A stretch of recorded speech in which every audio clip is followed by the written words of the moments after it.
Hello everyone, welcome to foundation classes by Amit. देखिए, जैसा कि आप सभी को पता है, आपकी चंडीगढ़ जेबीटी की जो वैकेंसीज 2023 के अंदर जो नोटिफिकेशन आया था, उसको कैंसिल कर दिया गया है। और देन उसके बाद अब आपका एक न्यू नोटिफिकेशन आ चुका है। तो फॉर्म अप्लाई करने से पहले, तैयारी को स्टार्ट करने से पहले आपको कुछ चीज़ों के बारे में पता होना बहुत ही ज़्यादा ज़रूरी है। जो इम्पोर्टेंट चीज़ें हैं, इम्पोर्टेंट जो बातें हैं, जो आपको पता होनी चाहिए, हम उनके बारे में यहाँ पे बात करेंगे। ठीक है, चलिए स्टार्ट करते हैं। देखिए, आपकी जो वैकेंसीज हैं, आप सभी को पता है कि आपके जेबीटी के लिए हैं। ठीक है, आपके बीएड वाले जो हैं वो बाहर कर दिए गए हैं, यानी कि बीएड वाले जो बच्चे हैं वो अब फिलहाल इस फॉर्म को नहीं भर पाएंगे। ठीक है, सुप्रीम कोर्ट के ऑर्डर के बाद बीएड वाले इन वैकेंसी से बाहर हो गए हैं, जेबीटी से बाहर हो गए हैं। तो चलिए आगे बात कर लेते हैं। देखिए, आपके ऑनलाइन एप्लीकेशन स्टार्ट होंगे 24 जनवरी से, यानी कि 24 जनवरी सुबह 11 बजे से आप फॉर्म फिल कर पाएंगे। और आपकी क्लोजिंग जो डेट है एप्लीकेशन की, वो आपकी 19 फरवरी 2024 है, यानी कि 19 फरवरी तक आप फॉर्म को फिल कर पाएंगे। ठीक है, और जो लास्ट डेट है आपकी डिपॉजिट की फीस की, वो आपकी 22 फरवरी है, दोपहर 2 बजे तक। यानी कि 22 फरवरी दोपहर 2 बजे तक आप फीस को सबमिट कर पाएंगे। फॉर्म को सिर्फ और सिर्फ 19 फरवरी तक। ठीक है, लेकिन जो फीस सबमिट की डेट है वो आप 22 फरवरी तक भी कर पाएंगे। ठीक है, तो पहले आपको ये चीज़ याद रखनी है। इसमें सिलेबस के बारे में भी गिवन है, आपका एग्जाम कब होगा वो भी गिवन है। तो आगे हम बात करेंगे उन चीज़ों के बारे में। ठीक है, अब देखिए कितनी वैकेंसीज हैं। आप देख सकते हैं, जेबीटी प्राइमरी टीचर जनरल की आपकी 179 वैकेंसीज हैं, ओबीसी की आपकी 94 हैं, एससी की आपकी 84 हैं, ईडब्ल्यूएस आपकी 39 है, और टोटल जो पोस्ट हैं वो आपकी 396 हैं। ठीक है, ईएसएम की आपकी 39 और पीडब्ल्यूडी आपकी 16। तो ये आप देख सकते हैं टोटल आपकी 396 हैं। इस चीज़ को आप याद रखिएगा। ओके, देन आगे बढ़ते हैं भाई। आपको पे ग्रेड के बारे में पता ही होगा, 4200 पे ग्रेड के अंदर आता है, लेवल 6 के अंदर। ठीक है, ये चीज़ आपको अच्छे से पता है, यानी कि जो सैलरी है वो आपकी बहुत ही अच्छी है। ओके, अब देखते हैं एसेंशियल क्वालिफिकेशन कि क्या क्या चीज़ें चाहिए। कि सबसे ज़्यादा जो कन्फ्यूज़न होता है ना, वो यहीं पे ही होता है। तो देखिए, यहाँ पे क्लियरली लिख रखा है, ग्रेजुएट और it's equivalent from a recognised university, यानी कि मान्यता प्राप्त यूनिवर्सिटी से आपने ग्रेजुएशन कर रखी हो, या इट्स इक्विलेंट होने चाहिए आप। ठीक है, सेकेंड है आपका डिप्लोमा इन एलिमेंट्री एजुकेशन, यानी कि डीएलएड। ठीक है, और आपका 2 साल से कम का नहीं होना चाहिए, नोट लेस देन 2 ईयर्स। ठीक है, और एनसीटी के द्वारा मान्यता प्राप्त होना चाहिए वो आपका डिप्लोमा। ठीक है, ये भी आप याद रखिएगा। और थर्ड नंबर पे है आपका सीटेट, यानी कि सीटेट आपका क्लियर होना चाहिए। ठीक है, तो ये तीनों कंडीशन आपको अच्छे से कंप्लीट करनी है। ठीक है, और फोर्थ नंबर की जो कंडीशन है ये है आपकी सीसीसी, और जिसकी फुल फॉर्म है कोर्स ऑन कंप्यूटर कंसेप्ट्स। ठीक है, और ये आपके 80 घंटे का कोर्स होना चाहिए, आईएसओ सर्टिफाइड होना चाहिए, इसके द्वारा DOEACC, या फिर इसके अलावा है NIELIT। इनके द्वारा ये जो कोर्स है आपका CCC वाला जो 80 घंटे का है, ये आपका मान्यता प्राप्त होना चाहिए। और ये जो कोर्स है ना, ये जो सर्टिफिकेट है, ये आपकी एग्जाम के समय नहीं देखते हैं, ये आप जब आपका डॉक्यूमेंट वेरिफिकेशन होगा ना, उस समय आपकी देखी जाएगी। और ये महीने 2 महीने में बन भी जाती है। अगर किसी ने नहीं बनाई हो तो आप नेट वालों से इंटरनेट वगैरह वालों से आप पूछ सकते हैं, और इसको आप बनवा सकते हैं। ठीक है, तो आपकी फोर्थ नंबर की कंडीशन ये है। तो फॉर्म फिल करने के लिए आपको ये चारों कंडीशन पूरी करनी है। फोर्थ वाली आप नॉर्मल सी बात है, जिन्होंने नहीं कर रखा है वो अब भी कर सकते हैं। ठीक है, लेकिन अभी से करना होगा, इस बात को आप याद रखिएगा। अब बात कर लेते हैं सिलेक्शन क्राइटेरिया की। तो जैसा कि आप सभी को पता है, 150 नंबर का आपका मार्क्स आएगा, और क्वालिफाइंग सिर्फ और सिर्फ आपको 40% चाहिए क्वालिफाई करने के लिए। ठीक है, इंटरव्यू इसके अंदर होता नहीं है, जैसा कि आपको सभी को पता है, सिर्फ और सिर्फ आपका रिटन टेस्ट होगा। ठीक है, रिटन टेस्ट होगा ऑब्जेक्टिव फॉर्म के अंदर, यानी कि ऑब्जेक्टिव क्वेश्चंस आएंगे आपके। सिलेबस में बिल्कुल भी 1% भी चेंज नहीं है, बिल्कुल भी आपका कोई चेंजमेंट नहीं है। आपके 150 क्वेश्चंस आएंगे, टोटल मार्क्स भी आपके 150 होंगे, और टाइम आपका 2 आवर 30 मिनट। ठीक है, यानी कि लगभग आपको कंप्लीटली आपको 150 मिनट ही मिलेंगे, यानी कि एक क्वेश्चन के लिए आपको 1 मिनट मिल जाएगा।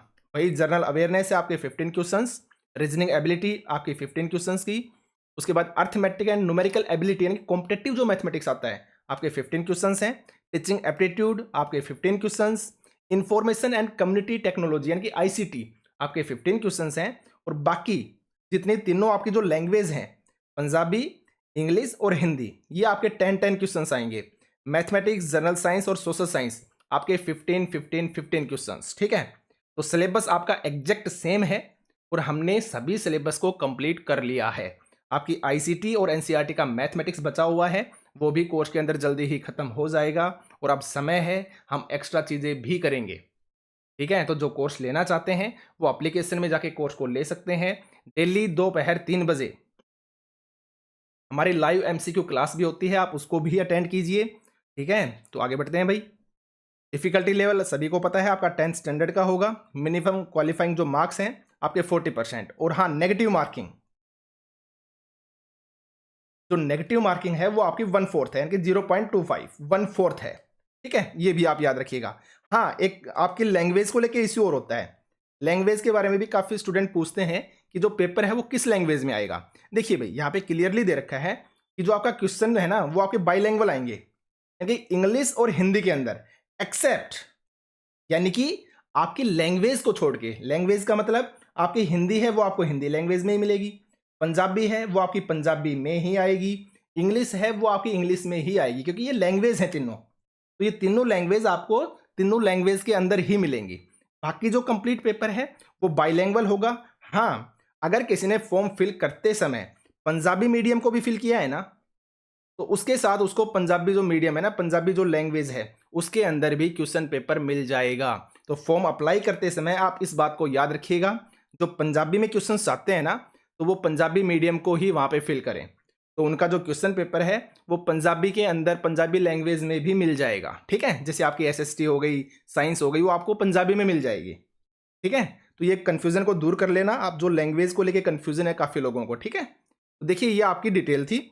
इसके अलावा कोई चीज़ यहाँ पे ज़्यादा नहीं है। हाँ, एक आपकी एज लिमिट, एज लिमिट भैया आपकी 21 से 37 है और वो आपकी काउंट होगी 1/1/2024 से। ये आप देख सकते हैं कहाँ से, 1/1/2024 से ये आपकी एज काउंट होनी है। तो काफ़ी जो स्टूडेंट हैं वो शायद एज उनकी हो गई होगी। तो देखिए भाई, इसमें कुछ नहीं कर सकते हैं। इसमें तो जो करना है बोर्ड को ही करना है, चंडीगढ़ डिपार्टमेंट को ही करना है, इसमें वो ही कुछ कर सकते हैं, ठीक है। और रिलैक्सेशन जो है एससी में, ओबीसी में, ईएसएम में, वो आपका रहेगा। जो गवर्नमेंट ऑफ इंडिया के जो रूल्स हैं या जो चंडीगढ़ एडमिनिस्ट्रेटिव है उसके अकॉर्डिंग जो रूल बने हुए हैं, उसके अकॉर्डिंग आपको जो रिलैक्सेशन है वो भी मिल जाएगा। जैसे ओबीसी के अंदर 3 साल का होता है, तो इस तरह से, ठीक है। तो आप ये भी याद रखिएगा। वैसे जो आपकी एज है 21 से 37 ईयर है, ठीक है। आगे बढ़ते हैं भाई। प्रोसीजर आप देख चुके हैं कि 24 से आपका फॉर्म फिल होने स्टार्ट होंगे और आप 19 तारीख तक फॉर्म को फिल कर सकते हैं और फीस आपकी 22 फरवरी तक आप भर सकते हैं। फीस के बारे में आपको अच्छे से पता है, 1000 रुपये हैं आपके, और आपके एससी के लिए 500 रुपये हैं, ठीक है। और ऑनलाइन मोड में ही आपको फीस भरनी है, ठीक है। चलो भाई, अब देख लेते हैं आगे एग्जाम के बारे में। अब देखिए, यहाँ पे क्लियरली लिख रखा है कि 24 से आपके फॉर्म अप्लाई होना स्टार्ट होंगे, 19 तक आप भर पाओगे। फीस की जो डेट है वो आपकी 22 फरवरी है। और आपकी देखिए फर्स्ट कन्फर्मेशन जो लिस्ट है ना, फीस कन्फर्मेशन लिस्ट, वो आपकी 29 फरवरी को हो जाएगी, 29 फरवरी को जारी हो जाएगी। यानी कहने का मतलब क्या है कि इसके बाद आपका एग्जाम होना निश्चित है, तो मार्च के अंदर आपका एग्जाम भी हो जाएगा। तो ज़्यादा समय नहीं है, आप 1 मंथ ही मान के चलें, क्योंकि जनवरी तो आपका गया, आज 20 हो गई, तो 1 मंथ ही आप मान के चलें।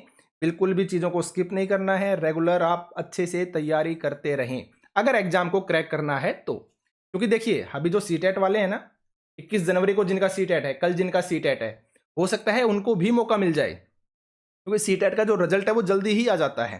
तो कंपटीशन आपका बढ़ेगा। कभी आप लोग ये सोचें कि बीएड वाले बाहर हो गए उस वजह से कंपटीशन कम हो गया, ऐसा नहीं है। भाई, सीटेट वाले जो अभी सीटेट क्रैक करके आएंगे वो भी तो शामिल हो सकते हैं ना। तो लगभग 20 से 25 हज़ार आपके वो भी शामिल हो जाएंगे, है ना। तो इस बात में आप माइंड में मत रखना कि कंपटीशन आपका कम हो गया है। बस अपनी तैयारी को बेस्ट कीजिए, एक प्रॉपर तरीके से एक सिलेबस के बारे में जानते हुए पढ़िए और अपनी चीज़ों को कवर कीजिए, ठीक है। तो भाई, आज के सेशन में सिर्फ इतना ही था। आप चीज़ें देख सकते हैं, बाकी चीज़ें इतनी काम की हमारी है नहीं। तो मोस्ट इंपॉर्टेंट चीज़ थी जो आपको पता होनी चाहिए वो मैंने आपको बता दिया है। तो जल्दी ही मिलते हैं। दोपहर की 3 बजे की क्लास को आप अटेंड कीजिए। दोपहर 3 बजे हम लाइव क्लास लेते हैं जिसमें एमसीक्यू को हम डिस्कशन करते हैं। हमारी एप्लीकेशन है foundation classes by Amit, foundation classes by Amit.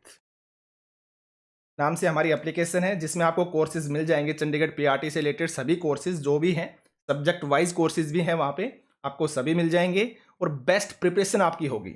With proof मैंने वीडियो डाल रखी है यूट्यूब पे कि कहाँ से आपके क्वेश्चंस बनते हैं, कहाँ से आपके क्वेश्चंस आते हैं, ठीक है। तो आप उन सबको देख सकते हैं अच्छे से और अपनी तैयारी को स्टार्ट कर दीजिए। और जो ऑलरेडी तैयारी कर रहे हैं, बिल्कुल भी रिलैक्स नहीं होना है। तो चलिए मिलते हैं जल्दी ही। Thank you very much.